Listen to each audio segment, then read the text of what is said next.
নমস্কাৰ, আসসালামু আলাইকুম। আমি আজিও আপোনালোকৰ সন্মুখত আহিলোঁ। ধিঙত যিটো ধৰ্ষণ কাণ্ড হৈছিল, সেই ধৰ্ষণ কাণ্ডৰ প্ৰসংগলৈ আজিও দুই এটা কথা আপোনালোকৰ আগত দাঙি ধৰিম।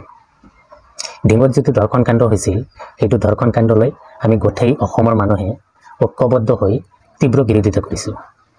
কিন্তু আমি দেখা পাই আছোঁ, এই ডিঙৰ ঘটনালৈকে কিছুমান মানুহে পলিটিক্স কৰি আছে।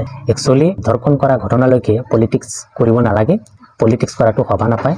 আমি টিভিত দেখিলোঁ যে বীৰ লাচিত সেনা নামৰ সংগঠন এটা আছে, সেই সংগঠনৰ মাননীয় সভাপতি শৃংখল চলিহা ডাঙৰীয়া তেখেতে দেখোন ভাবুকি এটা দিলে, উজনি অসমত যিমান মিয়া মানুহ আছে গোটেইখিনি মিয়া মানুহ টালি টোপলা বান্ধি গুচি যাব লাগিব, আমি উজনি অসমত মিয়াসকলক থাকিবলৈ নিদিম। এই কথাখিনি ক'লে শৃংখল চলিহা ডাঙৰীয়া।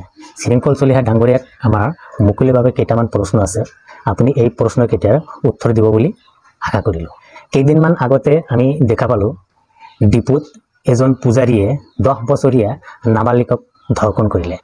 এতিয়া আপুনি ক'বনে যে উজনি অসমত যিমানখিনি পূজাৰী আছে গোটেইখিনি পূজাৰীয়ে টালি টোপলা লৈ ইয়াৰ পৰা গুচি যাওক?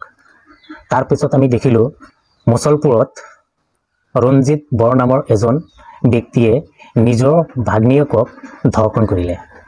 এতিয়া আপুনি ক'বনে যে উজনি অসমত যিমান বড়ো মানুহ আছে তেখেতসকলে টালি টোপলা লৈ গুচি যাওক? আপুনি ক'বনে বাৰু? নকয়। এইখিনিয়ে ধৰ্ষণকাৰী নহয়, ধৰ্ষণকাৰী আৰু বহুত আছে অসমত। অসমত খালি অকল মুছলমান মানুহ বা মিয়া মানুহে ধৰ্ষণ নকৰে, ধৰ্ষণ কৰা সকলৰ কোনো জাত পাত নাথাকে, ধৰ্ষণ কৰা সকলৰ কোনো ধৰ্ম নাথাকে। হোজাইত আমি এটা ঘটনা দেখিলোঁ যে এজন শিক্ষক, অংক মাষ্টৰ, এই শিক্ষকজনে নিজৰ ছাত্ৰীক ধৰ্ষণ কৰিলে আৰু অশ্লীল ভিডিঅ' বনালে। ইয়াতকৈ লাজৰ কথা আৰু কি হ'ব পাৰে কওক? নিজৰ ছাত্ৰী মানে নিজৰ সন্তানৰ দৰে, নিজৰ ল'ৰাৰ দৰে, নিজৰ ছোৱালীৰ দৰে। আমি শৃংখল চলিহা ডাঙৰীয়া আপোনাক আমি প্ৰশ্ন কৰিলোঁ, সেইবোৰৰ ব্যৱস্থা আপুনি কি কৰিব? আপোনাকতো দেখা নাই যে সেইবোৰৰ বিৰুদ্ধে আপুনি মাত মাতিলে, আপুনি তেতিয়া ঘৰত বহি আছিলে।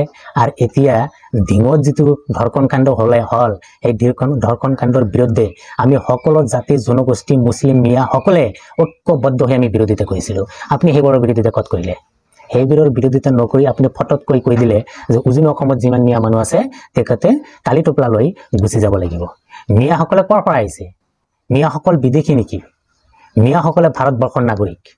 এই মিয়াসকলে ভাৰতবৰ্ষৰ নাগৰিক।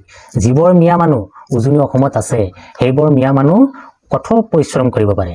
কোনোবাই কোনোবা ঘৰত কাম কৰি আছে, কোনোবাই দোকানত কাম কৰি আছে, কোনোবাই সৰু সুৰা এটা বিজনেছ বাণিজ্য কৰি আছে।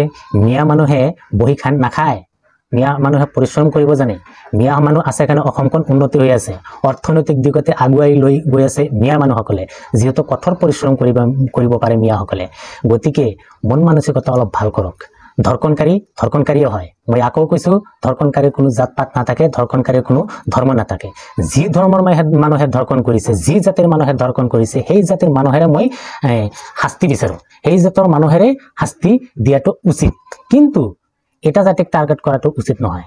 মন মানসিকতা ভাল কৰক, মানৱতাৰ চিন্তা ভাৱনা কৰক, যাতে আমি অসমৰ সকলো জাতি জনগোষ্ঠী ভাষা ভাষীৰ মানুহে ঐক্যবদ্ধ হৈ মিলা প্ৰীতিৰে থাকিব পাৰোঁ। Thank U.